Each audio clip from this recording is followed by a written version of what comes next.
Who determines the worth of your life? Is it the noisy world outside, or something deeper, silent, yet enduring within you? In today's world where people obsess over attention, it's easy to believe that our value depends on recognition. But Stoic philosophy offers a revolutionary and at times painful truth. No one cares about you as much as you do. No one owes you empathy. No one is required to understand your dreams, your pain, or your path. And when you release that expectation, it doesn't make you weak. It makes you powerful. Marcus Aurelius once said, "You have power over your mind, not outside events." In this video, we will explore how the Stoics confronted the world's indifference, and from that, forged a life of strength, independence, and true freedom, even when no one is watching. 1. Debunking the illusion of the audience. Humans have long lived under a silent assumption that they are constantly being watched, judged, and remembered. This mindset drives many to act as though life were a grand stage, and they the ever-performing actor. They choose outfits not for comfort, but for fear of judgment. They hesitate to decide, paralyzed by public opinion. They remain silent when they should speak, and sometimes speak only to preserve an image. All of it stems from a deep belief someone is watching. Marcus Aurelius once wrote, "We love ourselves more than anyone else, yet we care more about their opinion than our own." This is a paradox deeply rooted in the human psyche. Though people possess a strong sense of inner worth, they often prioritize external perception over inner needs. The mind is torn between two poles: the desire to live authentically and the fear of being judged. This tension pervades not only major moments, but also the smallest actions, speech, gestures, even trivial choices. Stoicism views this phenomenon as a form of collective illusion.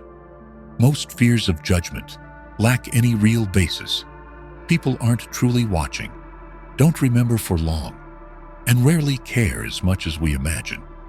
In truth, each person is caught in their own storm of thoughts, private fears, expectations, and journeys. Amid this swirl, they have little room to scrutinize others' lives in detail. This realization frees us from an invisible psychological burden.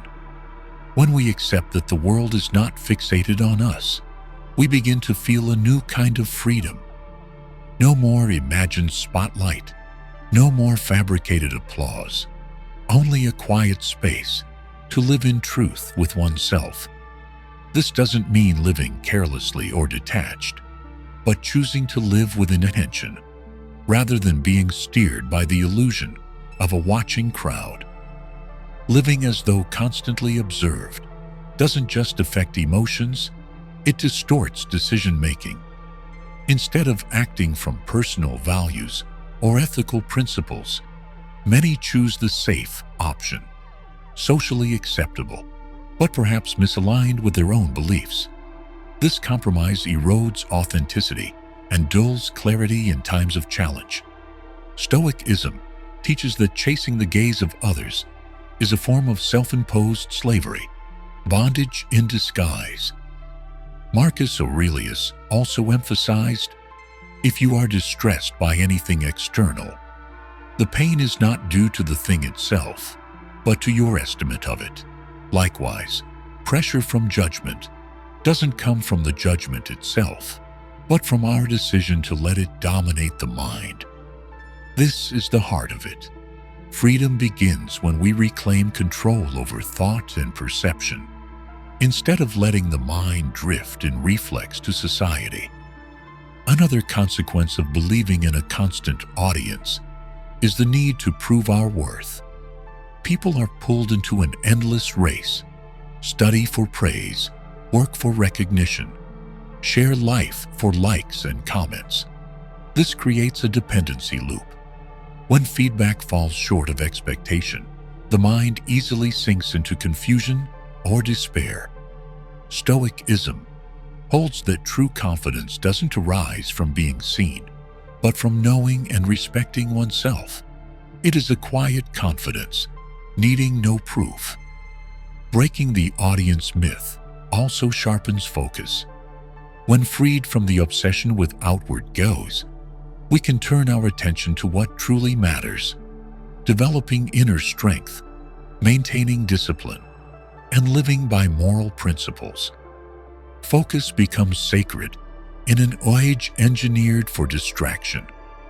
And to protect it, the Stoic learns to say no to noise, both around and within.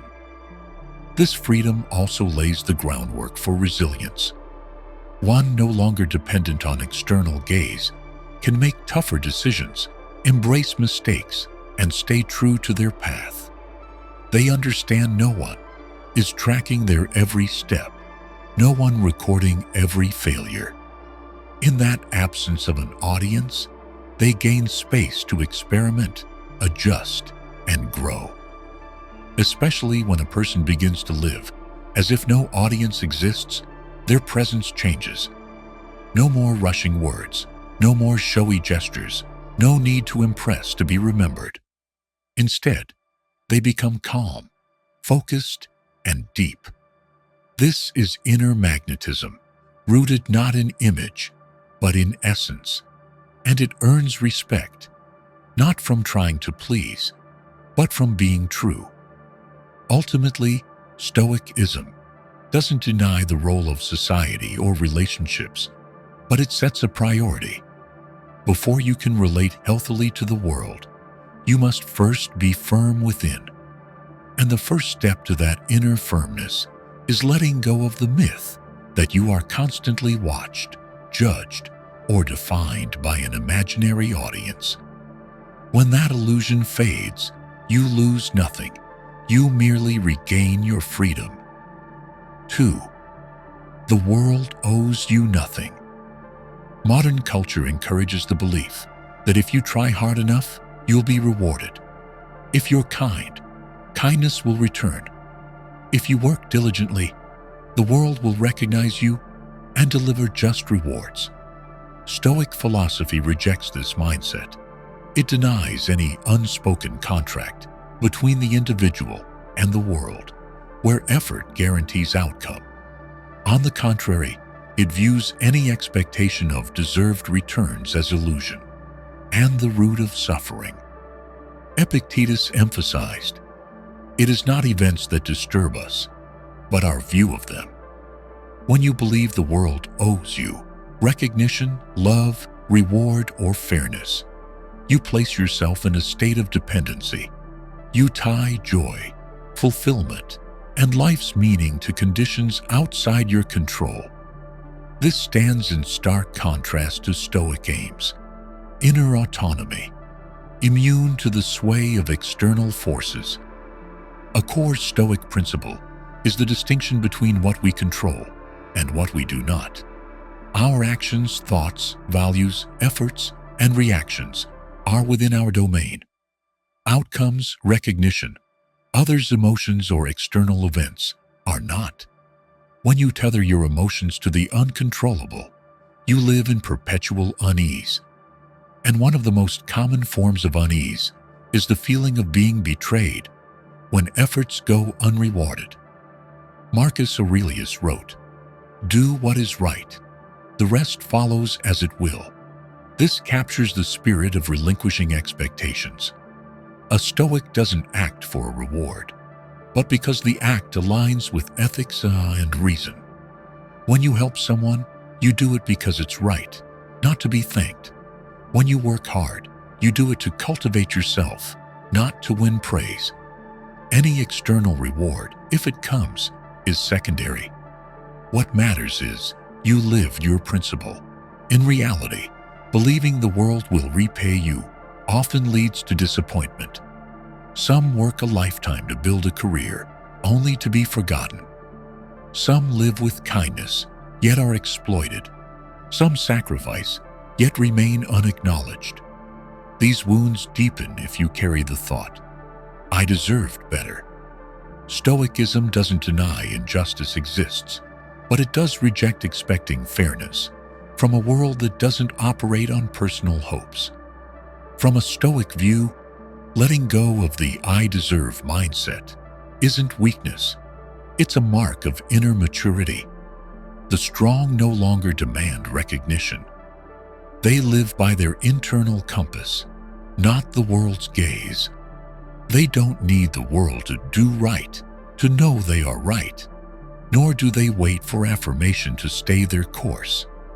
Stoic philosophy also trains one to anticipate adversity, premeditatio malorum. This technique imagines potential hardship in advance, building mental readiness. Applied to the belief that the world owes you nothing, it prepares you for effort going unnoticed, for kindness going unanswered, cultivating steadiness. When bad comes, you're not surprised. When good arrives, you're grateful. Shedding the idea of deservedness also sharpens focus. Rather than wasting time on comparison, complaint, or disappointment, the Stoic centers all energy on what they can control. When results fall short, they remain steady. When outcomes exceed expectations, they remain humble. Neither extreme shifts their self-perception.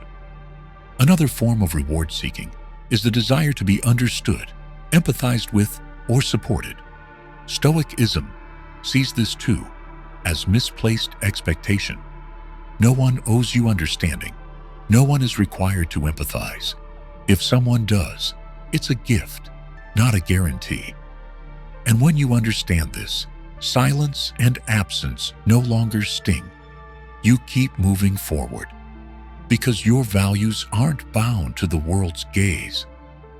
Finally, the belief that the world owes you nothing is a foundation for courage in action. It allows you to act without hesitation, do what's right without assurances, and live by principle without waiting for reward. This is the independent, steady, and enduring way of action. The path pursued by Stoics, from Marcus Aurelius to Epictetus, not because they helped to be seen, remembered, or praised, but because it was the only life worthy of being lived. 3. Mastering the mind, the inviolable realm. In the Stoic framework, the human mind is considered the final territory, an inviolable domain over which one holds absolute authority. While the external world is chaotic, unpredictable, and beyond control, the mind remains the sole realm where sovereignty truly resides. This philosophy asserts, to live freely, one must first govern the inner world. Marcus Aurelius, the philosopher-emperor of Rome, once wrote, "You have power over your mind, not outside events. Realize this, and you will find strength." This is more than advice. It is a foundational Stoic tenet. The mind is a fortress, unbreachable if its keeper knows how to guard it. Mastering the mind is not mere positive thinking, but the ability to recognize, direct, and organize thought with deliberate intent. The mind mustn't drift, react impulsively, or be hijacked by external stimuli. It must be trained to discern what deserves contemplation and what should be released. Upon encountering an event, the Stoic first asks, "Is this within my control?" If not, they refuse to let the mind be disturbed. If yes, they act, not from emotion, but guided by reason. Epictetus, one of the foremost Stoic thinkers, drew a sharp line between the mind, prohairesis, the autonomous will, and everything else, which is external. He emphasized that the human mind can remain at peace, even in the harshest conditions, provided it is not surrendered to the outside world. A person may be humiliated, physically harmed, or stripped of everything, but unless they permit it, No one can trespass upon their mind. Mastery begins with the habit of self-observation. The Stoic routinely reflects on their thoughts. What pulled my mind off course today? When did I react emotionally rather than rationally? Where did I remain calm? These questions are not for self-judgment, but for recalibrating thought, steadily strengthening clarity and resilience. A clear sign of an unmastered mind is distraction, being consumed by trivialities, reacting on impulse, or worrying over uncertain futures. Stoicism sees distraction as a loss of freedom. An untrained mind is easily manipulated by opinion, media, desire, or fear. A disciplined mind, by contrast, remains centered, unmoved by praise or blame, undistracted by the irrelevant. Silence and stillness are essential to cultivating a strong mind. Seneca likened the mind to water. Only when still can it reveal the depths. Likewise, only when we stop reacting and chasing every impulse can we see the essence of things, distinguishing illusion from truth. In stillness, reason has room to operate, allowing decisions born not of instinct or fleeting emotion, but of clarity. Mastery of the mind does not mean suppressing emotion. The Stoic does not deny emotion, but refuses to be ruled by it. Emotions are signals, worthy of attention, not of command. The mind plays the role of governor, selecting the right response rather than defaulting to reaction. When anger arises, the Stoic does not suppress it, nor do they act on it. Instead, they observe it, analyze its source, and determine whether it merits response. In practice, Stoics employ several methods to fortify the mind's control. They journal for reflection, meditate or contemplate mortality to remember impermanence, and rehearse adversity to build preparedness. These are not exercises in pessimism, but in foundation building, so the mind remains unshaken amid the unpredictable. A well-trained mind can transform circumstance. In hardship, the Stoic doesn't ask, "Why me?" but "What can I learn from this?" Thus, adversity becomes a forge for resilience, compassion, and wisdom. Every event, good or bad, is part of a larger flow, and the mind is the only vessel we steer. When the mind no longer reacts impulsively, no longer depends on conditions, and no longer gets swept into emotional chaos, one reaches a state called ataraxia, inner peace. This is the highest goal of Stoic practice, not to escape adversity, but to rise above it through the mind's strength. Peace does not come from changing the world, but from mastering the self. And in a chaotic world where everything can be taken, only the mind, when properly guarded, remains untouchable. 4. Discipline in focus. In the modern world, distraction has become a commercial asset. Digital platforms, media, and social networks operate by capturing and monopolizing human attention. Against this backdrop, focus becomes a quiet yet powerful act of resistance. To the Stoic philosopher, focus is not merely a useful skill, it is a moral and spiritual foundation for a purposeful and sustainable life. Marcus Aurelius wrote in Meditations, "Let your thoughts not scatter like seeds in the wind. Hold them firm, centered on your primary task." This underscores that focus is not a natural state, but the result of discipline and internal order. The mind is easily scattered by external stimuli, inner fears, and fleeting desires. The Stoic does not count on spontaneous focus, but builds it through habit, principle, and self-command. In Stoic practice, focus begins with identifying what matters most. One cannot focus without knowing what is essential. Thus, the first step is distinguishing the vital from the trivial, the controllable from the uncontrollable. From this, the Stoic discards needless concerns, those that do not serve moral growth, intellectual clarity, or duty.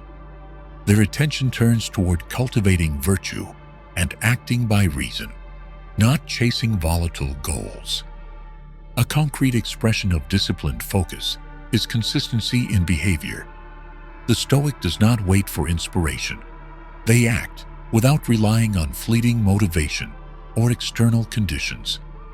Discipline becomes habit, quiet, steady, unwavering. In his journals, Marcus Aurelius often reminded himself, though tired, cold, or unnoticed, I will do what must be done, for it is my duty. For the Stoic, focus is forged in the will, free from emotional tides and outer sway. Focus isn't limited to outward action. It includes inner life. The Stoic reserves time each day for reflection, journaling, and aligning behavior with values. These silent moments are not mere rest, but acts of recentering, bringing the mind back to what matters. This guards against drifting into petty worries, preserving the core of inner life.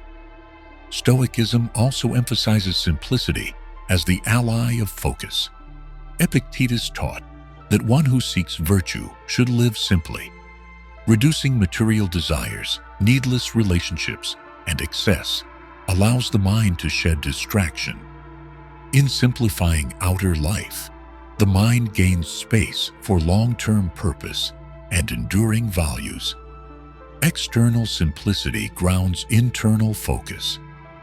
A key factor in focused discipline is shielding the mind from comparison. The Stoic does not compare themselves to others, believing each journey is unique.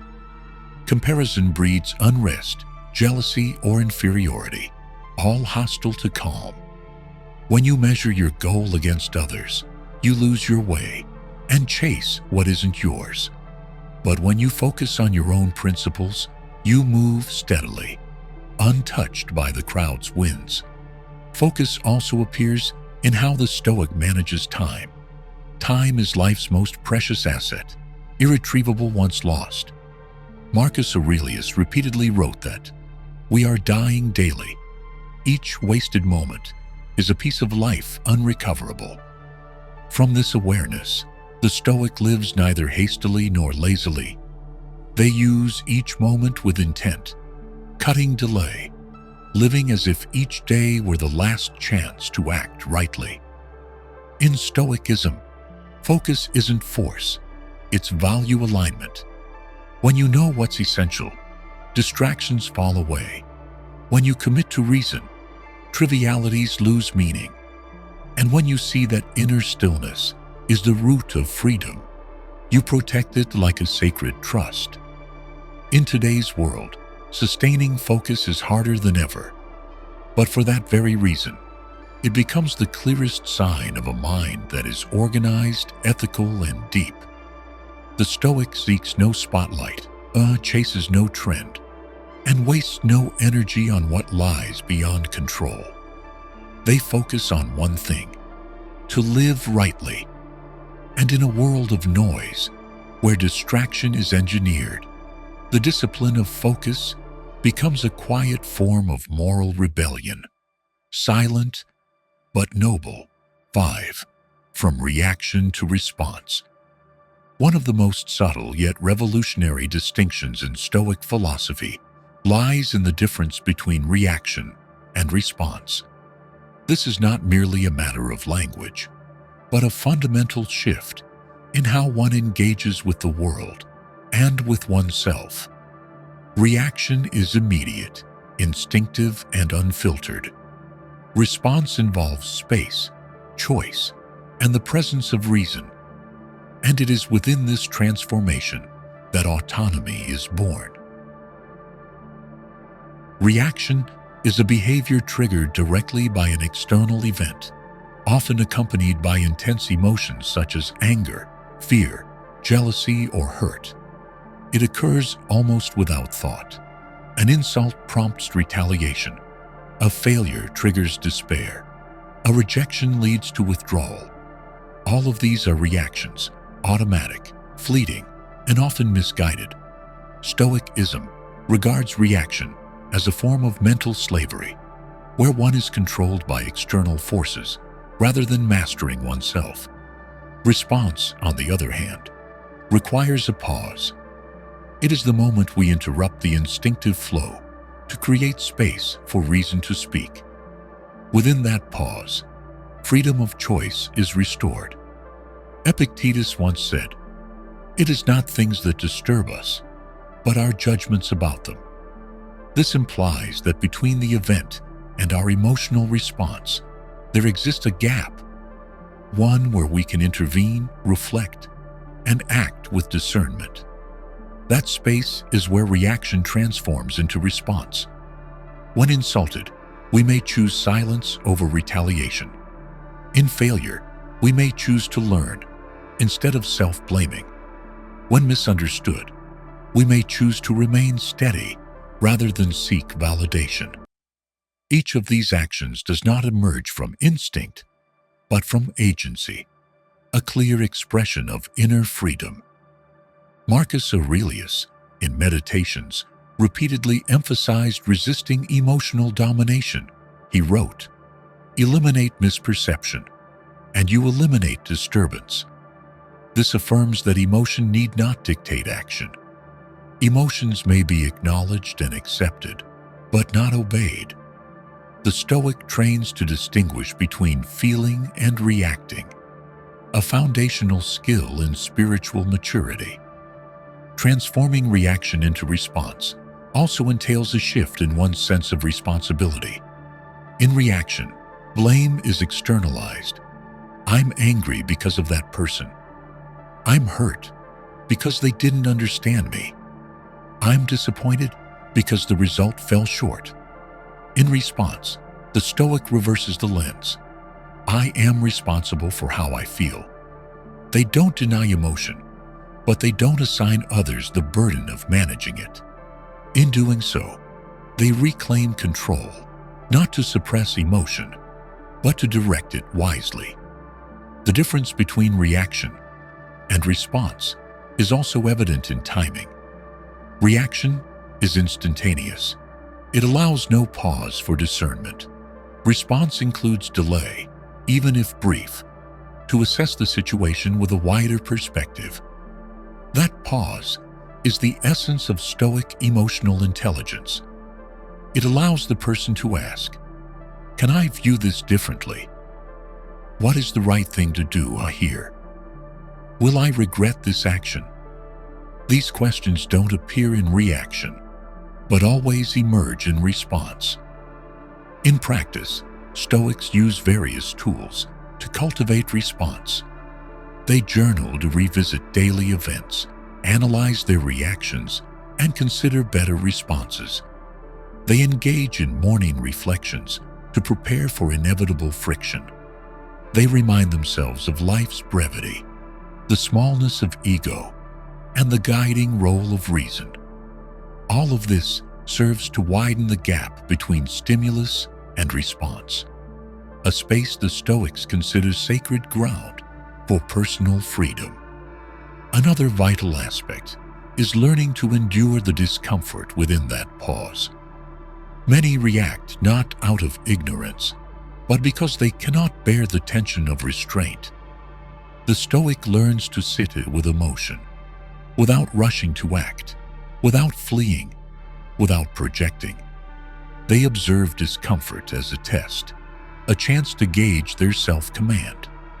And within that restraint, they forge ethical depth and inner strength. When reaction gives way to response, inner stillness begins to form. The Stoic is no longer rattled by trivial clashes. They are not offended by words, not crushed by failure, not lost in misunderstanding. They recognize that what matters is not controlling others or events, but mastering themselves. And in that mastery, they find freedom, not external liberty, but deep internal sovereignty. Stoicism does not call for emotional suppression. On the contrary, it teaches us to live fully with emotion, but not be ruled by it. Response is not the rejection of the inner life, but its guidance by the light of reason. When a person can stand amid chaos without being swept away, when they uphold principle in their most chaotic moments, that is when they have moved from reaction to response. 6. Letting go of the need to be understood. One of the most persistent and deep-rooted human desires is to be understood. From heartfelt explanations in personal relationships to the craving for recognition at work, empathy from society, or silent validation, these all stem from the longing to be seen. Yet in Stoic philosophy, this desire is viewed as a form of mental bondage that must be shed because it ties us to what lies beyond our control, others' perceptions. Epictetus once said, "If you seek approval from the outside, you've surrendered your life to others." Perception is a subjective process, shaped by experience, emotion, bias, and limitation. When one tries to explain themselves to be understood, they relinquish power to the listener. This easily breeds disappointment, misunderstanding, or rejection, especially when the response falls short. Stoicism teaches that to live freely and firmly, one must accept that no one owes them understanding and they have no right to demand it of others. Letting go of the need to be understood does not mean isolation or silence. It is an inward adjustment, a shift from craving agreement to being clear within. The Stoic values inner clarity more than external confirmation. They focus on living by reason, virtue, and personal ethics. If others understand that, so be it. If not, they continue on, unshaken. Marcus Aurelius, in Meditations, often reminded himself not to expect agreement from the world. He wrote, "Do what is right. Let others say what they will." This reflects a firm stance. The value of an action lies not in its recognition, but in its alignment with reason and ethics. The Stoic acts not to be empathized with or praised, but because it is the right thing to do. A common consequence of the need to be understood is mental exhaustion. People spend enormous energy explaining, clarifying, defending choices, or correcting misperceptions.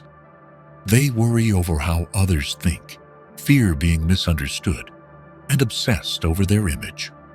Stoicism holds this expenditure unnecessary if one is already clear on their path and values. Silence, in many cases, is not surrender but a chosen restraint, a mark of discipline and resolve. Releasing the need to be understood opens the door to inner peace. When no longer trying to prove themselves to others, people turn toward honesty with themselves. They ask, "Am I living true to my values? Does this align with my ethical compass?" These questions replace the old, "Do others understand me?" or "Do they agree?" This shift in inquiry leads to a shift in living, from outward to inward, from reactive to deliberate. One reason people struggle to release this need is that they tie being understood to their worth. They believe that being understood proves they matter. If not, something must be wrong. Stoicism breaks this link by redefining personal worth. It holds that worth is not given by social agreement, but by living in accord with reason, virtue, and self-mastery. When you live ethically and with integrity, you do not need others' understanding to validate your value. Letting go of the need to be understood also strengthens dialogue and relationships. The Stoic need not over-explain, convince, or ensure they are perceived a certain way. They listen more, respond calmly, and allow others their own views. This maintains inner stability and creates healthier spaces for communication, where people are free to not understand without being forced to change. Another expression of this release is the willingness to stand alone for one's ethical stance. Many abandon their views out of fear of misunderstanding, rejection, or negative labeling. The Stoic, however, stands firm when principle demands, even if that means standing alone. They understand that the ethical path is not always popular, and solitude is sometimes the price of honesty. Yet they know external isolation is less frightening than inner betrayal. Seneca once wrote, "Be content if your conscience approves, even if the whole world disagrees."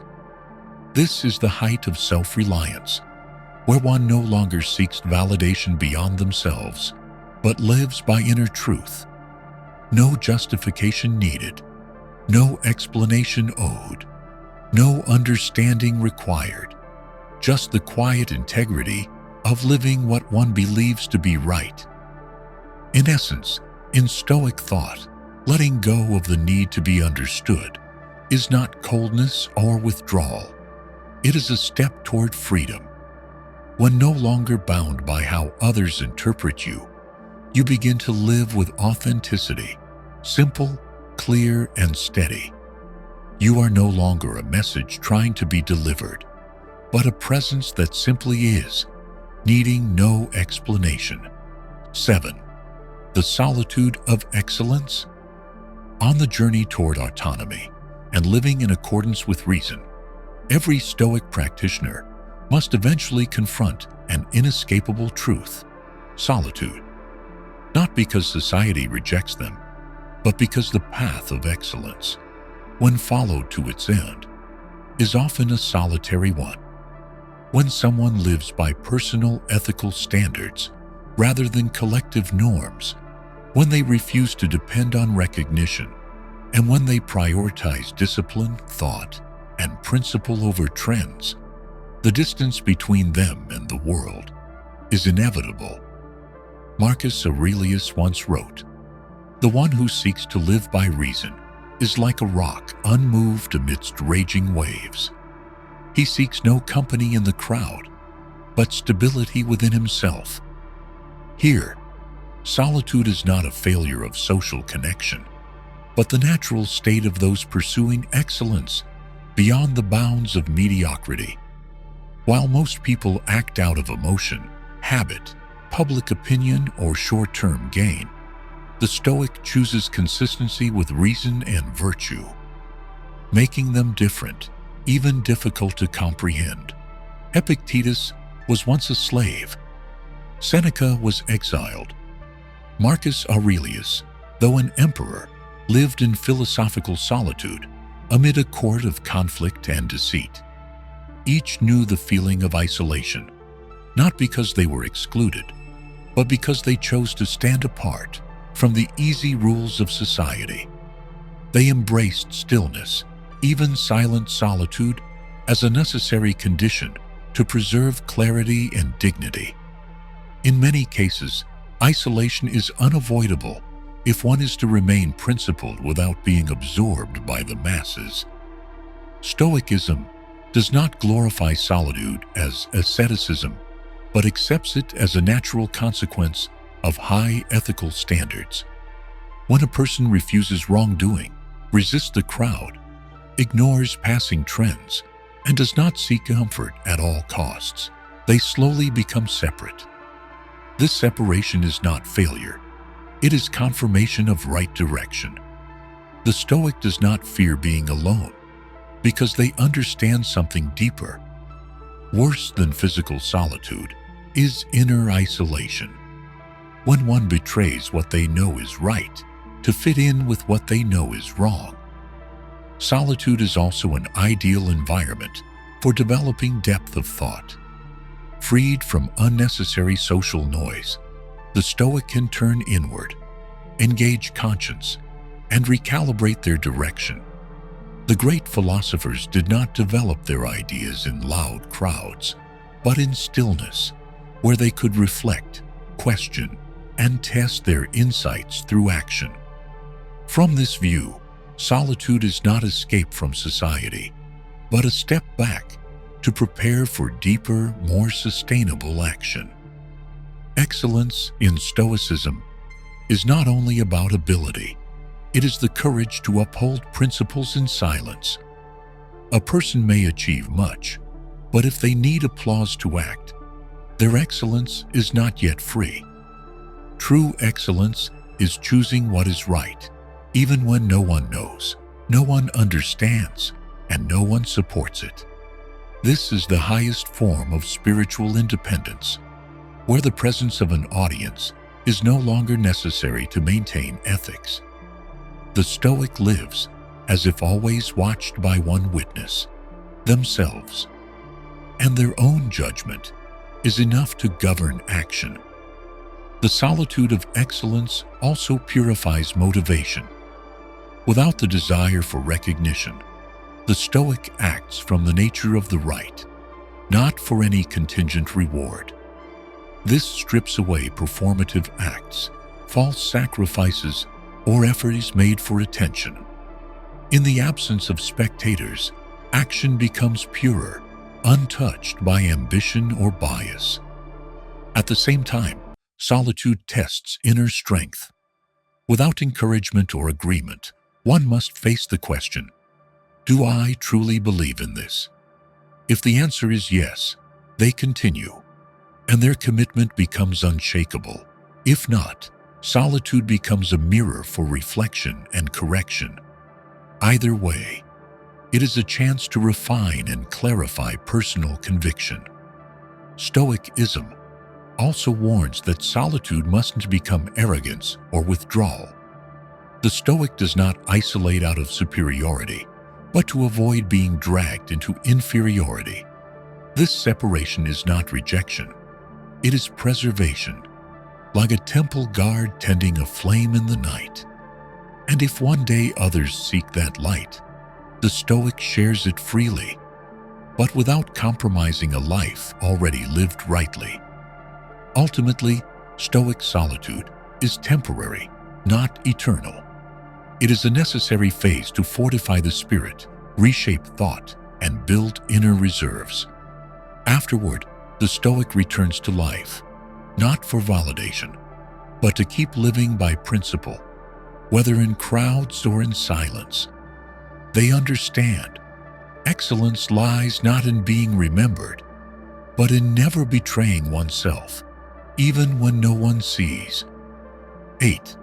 The power of silent repetition. In Stoic thought, inner stability and moral character do not arise from dramatic moments, but from small, quiet acts repeated over time. This philosophy does not advocate for sudden transformation, but emphasizes the quiet power of principled living in daily routine. In this view, repetition is not boring or trivial. It is how one shapes a steady and trustworthy self. Marcus Aurelius, the emperor who lived by Stoic philosophy, wrote in his journal every day, not to publish or be praised, but to examine himself. In meditations, he repeatedly affirms ethical principles, reflects on life's brevity, personal responsibility, and the need for reason in all things. These repetitions are not signs of doubt or weakness, but of a mind disciplined through the rigor of routine. He didn't seek inspiration, he sought consistency. In Stoic philosophy, repetition is not for instant results, but for the cultivation of character. A single ethical act cannot create a virtuous person. Only when that act is sustained over time, in all conditions, even unseen, does it become part of one's nature.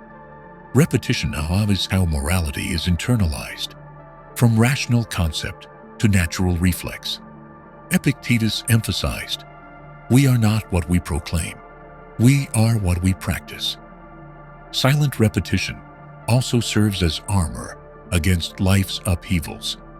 While external conditions shift constantly, steady behaviors, rising early, journaling, ethical reflection, nightly self-review, become anchors. Practiced without reward or recognition, these habits create resilience. Routine not only organizes life, but protects the mind from the chaos of emotion or event.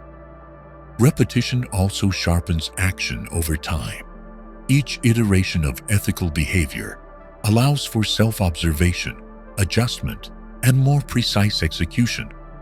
This is not mechanical looping, but conscious evolution, where each cycle refines the next. Stoicism does not endorse blind habit, but encourages moral rituals, repeatable acts that affirm one's chosen life. Another crucial aspect of silent repetition is its independence from emotion. While many act only when moved or motivated, the Stoic maintains discipline even in emotional drought. They do not wait to feel right before doing right. They act to realign feeling with reason. This centers life, shielding it from transient psychological tides. Silent repetition also creates rhythm and order, reducing energy spent on trivial decisions. When an ethical act becomes habit, it frees the mind to focus on greater matters. For example, someone who reviews their actions nightly no longer debates whether to do it. It becomes an integral part of life. This conserves mental energy and fosters long-term stability. In today's world, where instant reward and short-term effects are glorified, the Stoic philosophy of silent repetition offers a necessary counterbalance. The Stoic does not chase immediate results, but deep, lasting change. They know that a valuable act, repeated over years, builds a character stronger than any fleeting fame. Thus, they quietly repeat what is right, without recognition, without needing their name remembered. A common example is the Stoic morning ritual, mental preparation through reflection, or principle review. This is not superstition, but a way to anchor the day in intent.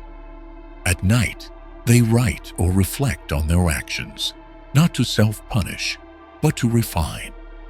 This daily rhythm, morning preparation, evening reflection, continuously realigns them, keeping them from straying off the ethical path.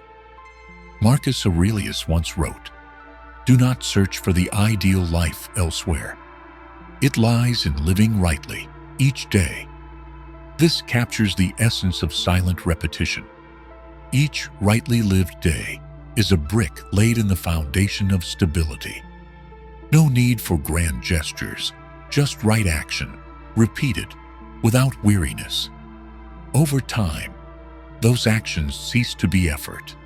They become who you are. In short, in Stoic philosophy, silent repetition is the foundational strategy for cultivating virtue and preserving reason.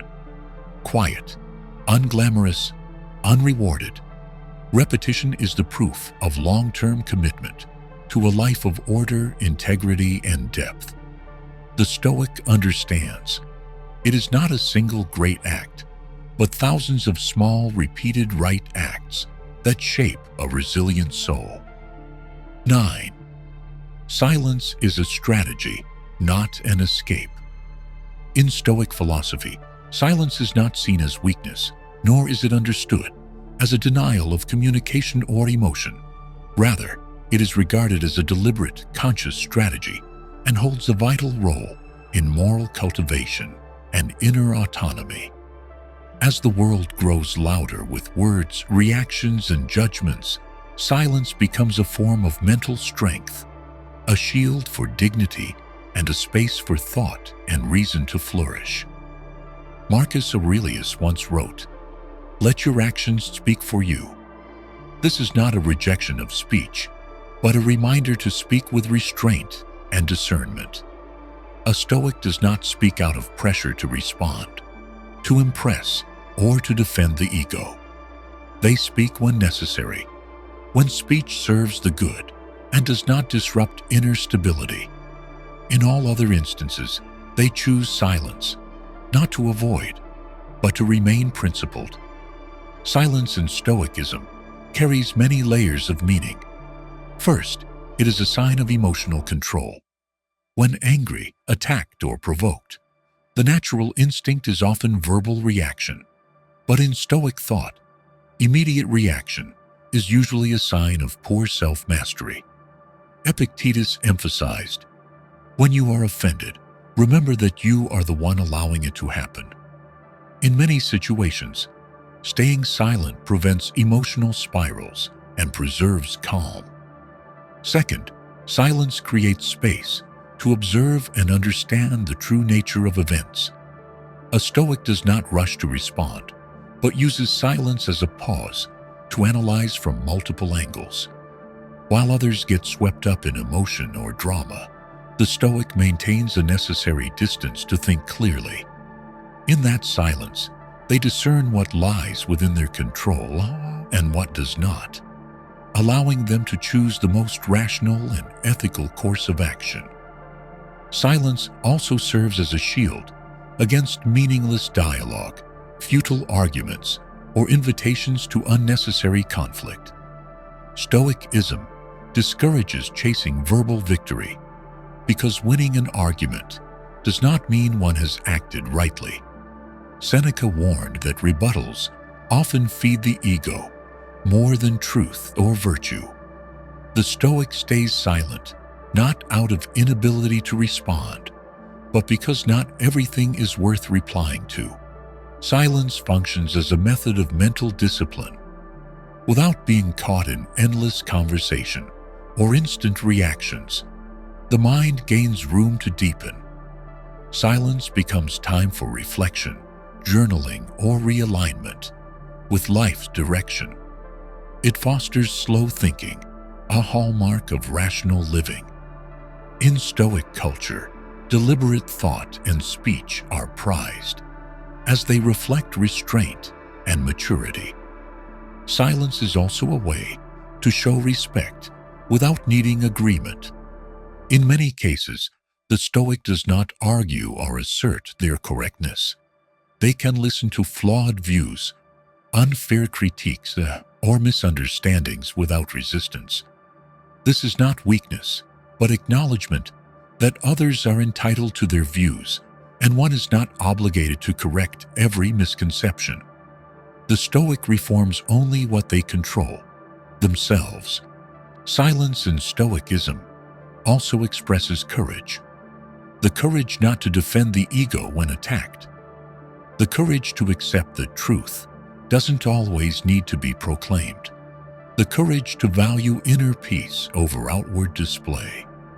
While many use words to assert themselves, the Stoic sees speech as a responsibility and silence as a conscious choice. Moreover, silence is a form of nonviolent response. Instead of meeting hostility with harsh words, the Stoic chooses not to react, to prevent escalation. They believe refusing to fuel conflict is often the most effective way to extinguish it. In such moments, they feel no need to prove anything.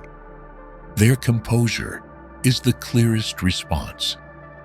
Marcus Aurelius wrote, "Accept being misunderstood, and don't strive to correct it all." This is a profound affirmation of silence's value. Not every truth needs verbal defense. Not every accusation needs rebuttal. Not everyone is ready to hear what's right. In such cases, silence becomes an ethical stance, preserving dignity without falling into pointless confrontation. Ultimately, silence is how the Stoic avoids being dragged into a reactive life. In a world where every word can be quoted, misinterpreted, or weaponized, silence protects personal space, reason, and purpose. It is not a gap in communication. It is a language of its own, expressed through presence, consistent behavior, and self-mastery without words. 10. Maturity is action, not assertion. In Stoic philosophy, maturity is not a declared status, nor an image that requires recognition. True maturity is expressed through action, established by ethical choices, and embodied in steady, consistent living. It's not about convincing others you've changed, but about becoming a better version of yourself, day by day, without proclamation.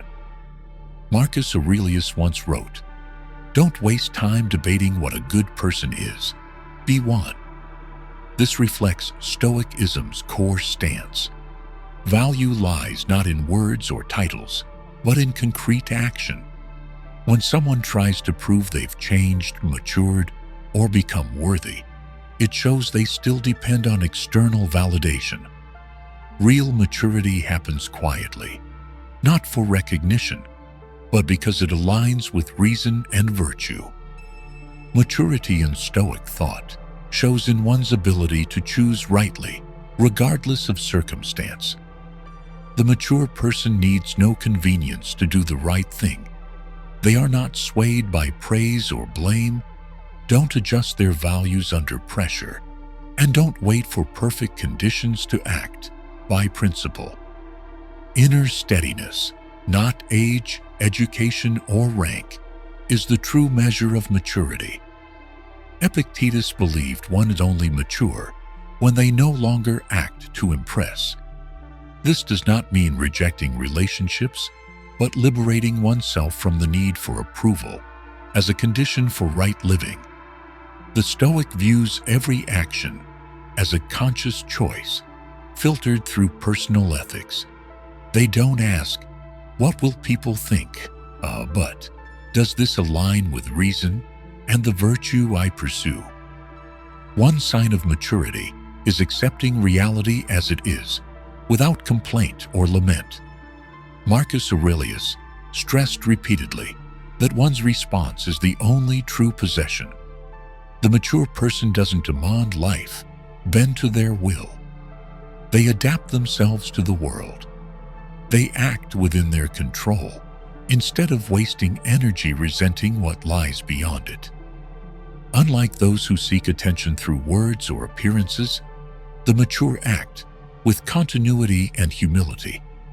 They don't announce change, nor do they need to assert their identity. Every right decision, deliberate action, and conquered temptation is a quiet testament to maturity, no explanation needed. When one lives rightly, their presence speaks for itself, without noise or proof. Maturity also shows in personal accountability. Stoicism emphasizes daily self-reflection. Through it, the Stoic reviews behavior, adjusts attitude, and raises their moral standards. They don't look outside for excuses, but see every mistake as a chance for self-correction. They know no one is responsible for fixing them, except themselves. And such correction needs no praise. It is simply part of ethical duty. Maturity in Stoicism is inseparable from self-discipline. No one forces you to rise early, keep promises, train your thinking, or master your emotions. These acts are done because they are right, not because someone is watching. In these silent, repeated, and consistent actions, one matures, not in the eyes of others, but in the eyes of conscience. Maturity does not eliminate emotion. It steers it through reason. The mature don't deny sadness, anger, or fear, but they do not let these emotions dictate behavior. They don't act strong. They know their weaknesses and act rationally nonetheless. Calm in chaos, steady in choice, and balanced in reaction. These are the marks of a mature mind. Stoic philosophy also defines maturity by how one handles praise and criticism. The immature are easily manipulated by compliments or wounded by judgment. The mature learn to receive feedback, without letting it define their worth. They accept advice without surrendering their values. They hold to personal principles and defend them through action, not debate or defense. Marcus Aurelius reminded, "The worth of a person is measured by what they're willing to endure to live rightly." This shows that maturity requires resilience, especially when ethical choices offer no immediate reward. When someone silently chooses what is right, unseen and uncelebrated, that is the clearest sign of maturity. In the end, maturity is not a bestowed status, but the result of intentional, repeated actions unchained from recognition. The Stoic does not declare their maturity. They let discipline, behavior, and inner stability speak for it. And in a world where everyone wants to be seen, quietly becoming who you choose to be, without needing to prove it, is the truest expression of genuine maturity. Applying the principles of Stoicism to daily life doesn't require you to overhaul your environment or abandon social responsibilities. What matters is how you adjust your inner world, reshape your attitude, and change your response to the world around you. For me, everything began with letting go of the expectation that others would understand, validate, or treat me fairly. When I stopped waiting for others to do the right thing, my mind felt lighter and more focused on what I could control. I began to train the habit of responding instead of reacting. When faced with criticism or tension, I no longer rushed to reply. I gave myself the right to pause, a brief moment to choose reason over reflex. That deliberate silence helped me avoid many regrets. Each morning, I write a few lines to set the tone for the day, and each evening, I reflect on my actions, checking whether I lived in line with my principles. These small, consistent acts bring remarkable steadiness. I don't need to present myself as someone who lives rightly. I only need to live rightly. The rest speaks for itself. And most importantly, I've learned that true maturity needs no proof. It is revealed through silent, consistent action and honesty with oneself each day. If you found this content meaningful, don't forget to like, subscribe, and turn on notifications so you don't miss future episodes. And remember, when you live with intention and do not betray yourself, even without applause, you're already someone worthy of deep respect. See you in the next video.